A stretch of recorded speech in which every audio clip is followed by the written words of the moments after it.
তৃতীয় রমজানের সেহরিতে আমরা দুজনে কী কী খেলাম আমাদের এই সুন্দর একটি ভিডিও আপনাদের সামনে শেয়ার করব। আশা করি আপনাদের অনেক ভালো লাগবে। আমি আর আমার বর দেখতে পাচ্ছেন আমাদের ছোট্ট একটি সংসার। সো আমরা এভাবেই আমাদের নিত্য নতুন কাজগুলো করে থাকি সব কিছু মিলিয়ে। আজকে হচ্ছে আমাদের তৃতীয় রমজানের সেহরির দিনে। তো আমরা দুজনে কী কী খেলাম আর সব কিছু আপনাদের সামনে এই ভিডিওতে আমরা শেয়ার করার চেষ্টা করব। পাকিস্তানে কী কী খায়, সো আমাদের সঙ্গে থাকবেন। गला दर्द कर रहा है मेरा।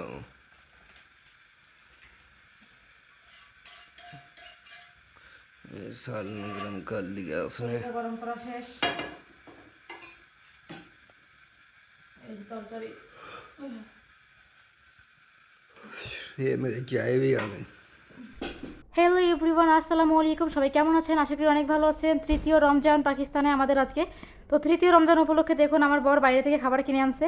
এগুলো আসলে বাইরে থেকে আনা, আর বাসায় আসলে আমার বর একা, এই জন্য যার কারণে আমার একার জন্য বানাতে হয় না কোনো কিছু, সব কিছু বাইরে থেকে আনা হয়। আর এখানে হচ্ছে যে আমার বরের জন্য আমি তরকারি গরম করতেছিলাম, যেটা আমি বানিয়ে রেখেছিলাম দুপুর টাইমে, সন্ধ্যা টাইমে, সেটা আমি এখন গরম করছি। দেখতে পাচ্ছেন এখানে আমার বরের জন্য তরকারি, আর প্লাস এখানে দই আছে। পাকিস্তানিরা দই আর পরোটা ছাড়া কিন্তু ওদের সেহেরি একদমই জমে না। সো দই আর পরোটা ওদের জন্য খুবই ইম্পর্টেন্ট খাওয়াতে। যারা যারা জানেন না তারা তারা জেনে নিলেন। আর আমি যেহেতু বাঙালি মানুষ, আমি কিন্তু ভাত খাই। দেখতে পাচ্ছেন সামনে ভাতের একটা পাতিলও আছে। তো যাই হোক, তাদের খাবারে সবসময় একটু ডিফারেন্স থাকে, কারণ হচ্ছে তারা আমাদের বাঙালিদের মতো না। এখন অনেকে বলতে পারেন যে কেন খায় না, কারণ তাদের অভ্যাস হচ্ছে যে এটা খাওয়া, তো তারা কি করবে বলেন গাইস। गला दर्द कर रहा है मेरा।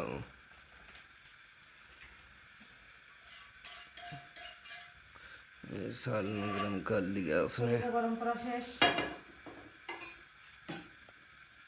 এই যে তরকারি। ये मेरी चाय भी आ गई। चाय तरकारी और ये मैं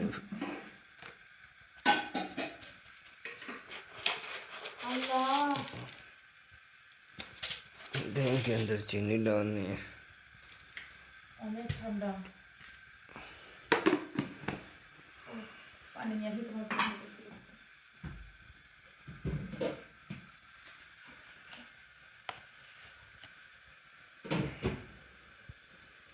पराठा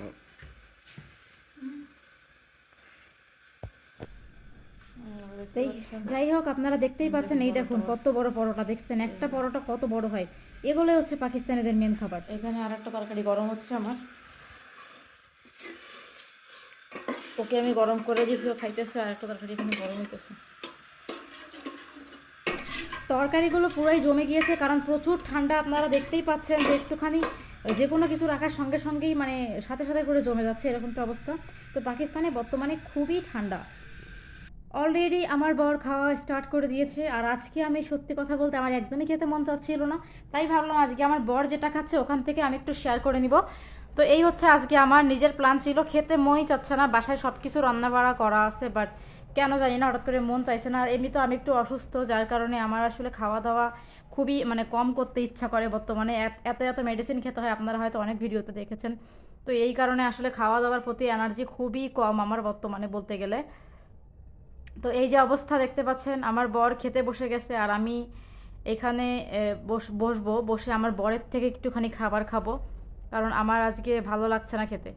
এরপর হচ্ছে যে আমার বর যে দইটা এনেছিল, ওই দইটা আমি চিনি দিয়ে আসলে মিক্স করছিলাম।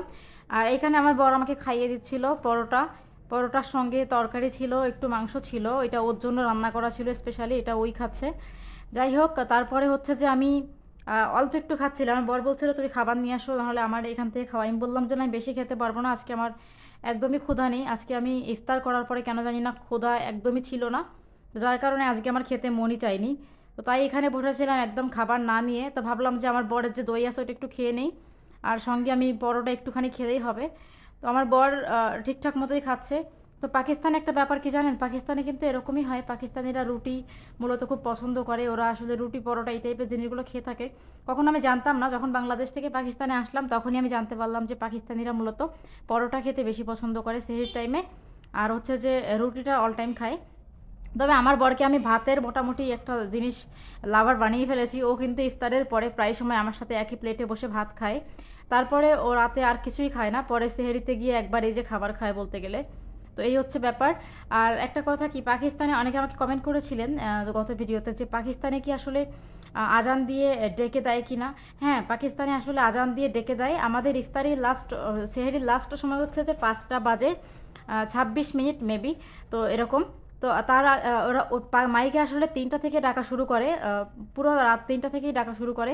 তো তখন আমরা তো ঘুমিয়ে থাকি, 3টা বাজে তো উঠতে পারি না, উঠি একেবারে 4টার দিকে উঠি, 4:30টার দিকে উঠি আমরা। তো 1 ঘন্টার মধ্যে আমাদের সেহরি কমপ্লিট হয়ে যায়।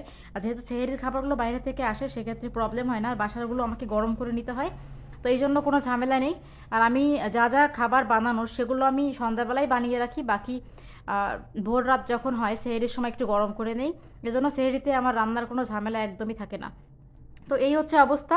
পাকিস্তানে মাইকে ডাকে যখন সেহরির সময় হয়, মাইকে ডাকে, সবাইকেই ডাকে, উঠতে বলে, রোজা খুলতে বলে, রোজা রাখার জন্য, খাবার খেতে বলে সেহরির জন্য, সব এটা ডাকে এখানে। আপনারা যারা কমেন্ট করেছিলেন তাদেরকে আমি বলে দিলাম। তো এই হচ্ছে অবস্থা, মাইকে 3টা থেকেই ডাকা স্টার্ট করে। আর যেহেতু মানে মাইকে ডাকলেও অনেক সময় দেখা যায় যে ঘুমের ঘরে বুঝতে পারি না, কিন্তু যখন প্রথম রোজা ছিল ওই দিন আমাদের খেয়াল ছিল 3টা বাজেই ডাকা শুরু করেছে। আর আমরা এখন প্রায় সময় মানে 3টার আগেই চোখ খুলে যায়, কিন্তু উঠি না, উঠি একদম 4:30টার দিকে। তো এই হচ্ছে অবস্থা। তো যাই হোক, পাকিস্তানও বাংলাদেশের মতোই মাইকে ডাকে। আবার অনেক সময় দেখা যায় যে ঢোল পিটিয়ে বাইরে ডাকছে মানুষকে, এরকমও আছে যে এলাকাবাসীর অনেকে আছে যে ঢোল পিটিয়ে ডাকে। কেউ বা থালা বাসন থাকলে সেটার উপর বাড়ি দেয় জোরে জোরে দিয়ে, তারপরে বাইরে থেকে ডাকে, এরকম করে, এখানেও এরকমভাবে করে। আমি গতবারও দেখেছিলাম যে আমাদের এলাকাতে মানে মহল্লার কিছু লোকজন মিলে মানুষকে ডাকছিল সেহরির জন্য। কিছু মানুষ এই দায়িত্বগুলো পালন করে থাকে, এটা আমার কাছে খুবই ভালো লাগে। সম্ভব হলে আপনাদেরকে একদিন আমি ভিডিওতে সেটা দেখানোর চেষ্টা করব। তো সেটা 3:30টার দিকে স্টার্ট হয়ে যায়। কিছু মানুষ উদ্যোগ নিয়ে এই কাজগুলো করে থাকে, আমি অনেকবার দেখেছি এখানে, যেটা আসলে বাংলাদেশেও আগে অনেকবার হতো, প্রায় এলাকাতে বাংলাদেশে হয়তো বা এখনও হয়। তো এই হচ্ছে অবস্থা। আর তারপরে হচ্ছে যে যখন আজান দেয়, আজানের আগে একটা ইন্টারেস্টিং ব্যাপার হচ্ছে এখানে বাজি ফোটায়। সেহেরি অ্যান্ড ইফতার 2টার সময় এখানে বাজি ফোটাবে, এটা মাস্ট বি, বাজি ফোটাতেই হবে, ওরা বাজি ফোটায়। বাজি ফোটানোর পরে তারপরে হচ্ছে যে মানুষকে ডাকে, তারপরে মানুষ ওঠে, এটা হচ্ছে এরা করে থাকে প্রতিবারই, বাজি ফুটিয়ে থাকে, বাজি ফুটিয়ে মানুষজনদের ডেকে থাকে, ঠিক আছে। বাজি ফুটায়, তারপরে হচ্ছে বাজি ফুটানোর পরে আজান দেয়। আর ইফতারের সময় সেম, বাজি ফুটানোর পরে আজান দেয়। আপনাদেরকে আমি হয়তো বা আমার ভিডিওতে দেখিয়েছিলাম, যারা যারা আমার ইফতারি ভিডিও দেখেননি দেখে নেবেন, দেখবেন যে প্রথমে একটা বাজি ফুটায়, দেন হচ্ছে আজান দেয়। এটা একটা ওয়ার্নিং বলতে পারেন যে এখন ইফতারির সময় শেষ, এই শুরু বা সেহরির টাইম শেষ, এরকম। এখানে আমার কালকের একটা তরকারি ছিল, ওটা গরম হয়ে গিয়েছে অলরেডি। আর এত বেশি ঠান্ডা, এত বেশি ঠান্ডা, মানে তরকারি রাখতে রাখতেই ঠান্ডা হয়ে যায়। এখানে আমার বর এই যে দই খেয়ে নিচ্ছিল, এটা হচ্ছে ওদের লাস্ট খাবার, মানে পরোটার পরে গিয়ে তারা দই খাবে। এটা প্রতিটা পাকিস্তানের লোক, দই তো আর অনেকে বাড়িতে বানায় না, দইটা তো বাইরে থেকে কিনেই আনতে হয়। তবে অনেকে যারা জয়েন্ট ফ্যামিলি, অনেক বড় ফ্যামিলি, তারা পরোটা বানিয়ে থাকে। আমার শাশুড়ি মা বানায়, বাট আমার শাশুড়ি মা এই মুহূর্তে রাইট না আমাদের কাছে নেই। আমার দেবর আছে, তো আমার দেবর সব কিছু করছে এখন বর্তমানে। আপনারা অনেকে আমার শাশুড়ি মাকে দেখেছেন, আমার শাশুড়ি মা কত সুন্দর রুটি বানায়। যারা যারা রুটি আর পরোটার ভিডিও দেখতে চেয়েছিলেন, আমার ইউটিউব চ্যানেলে দেখবেন, প্লে লিস্টে গিয়ে আমার রুটি বানানোর ভিডিও অনেক আছে, আমার শাশুড়ি মা বানায়। আমার শাশুড়ি মাকে নিয়ে অসংখ্য ব্লগ ভিডিও এখানে আছে। যাই হোক, আমার শাশুড়ি মা এই মুহূর্তে একটু গ্রামে আছে, একটু বিজি।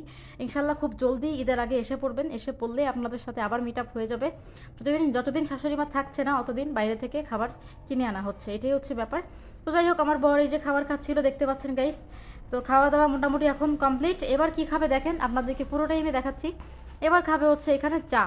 তো এই আমার থালা বাসনগুলো এখানে রেখে দেওয়া হয়েছে, এগুলো আমি পরে ধুয়ে নিব সকালের দিকে। এখন আমার বর খেয়ে নিচ্ছে চা, রুটি খাওয়ার পরে মানে তারপরে খেতে হবে চা।